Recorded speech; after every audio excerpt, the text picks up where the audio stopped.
Supernova. It's the largest explosion that takes place in space, but how do the deaths of giant stars in our own galaxy affect Earth and other planets? What would happen if a supernova went off in our corner of the Milky Way? Does it matter? Absolutely. The massive amount of radiation emitted by a supernova explosion could lead to climate change on planets enveloped by it. So whether a supernova has gone off close by might be a critical question in piecing together the history not only for our planet, but also for potentially habitable planets in other star systems. It's also something of a live issue for our solar system given the confusion over whether red supergiant star Betelgeuse, which we know will go supernova in the next 100,000 years, could explode rather sooner. After all, Betelgeuse just got closer. The effects of a supernova going off are unknown, but there could be clues in the trees. New research published in the International Journal of Astrobiology suggests that supernova explosions occurring in the Milky Way, though still many thousands of light years from Earth, may have left traces in our planet's biology and geology.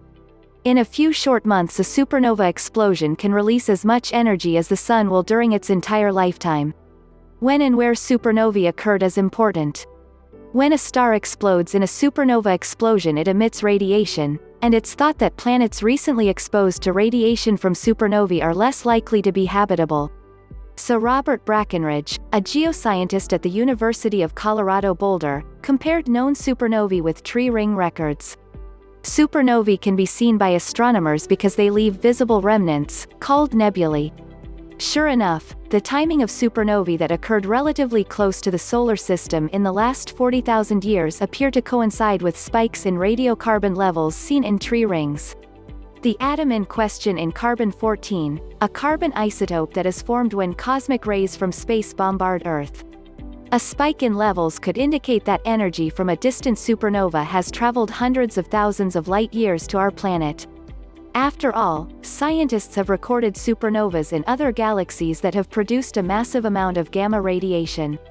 There's generally a steady amount year after year, said Brakenridge about levels of carbon-14. Trees pick up carbon dioxide and some of that carbon will be radiocarbon, he added.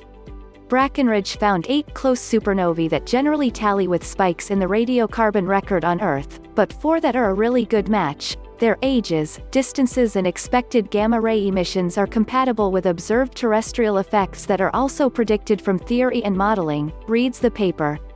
It's possible that these 4 supernovae could have led to 4 climatic changes on Earth. However, none of the evidence unearthed is a smoking gun. The spikes in radiocarbon could be attributed to our own Sun.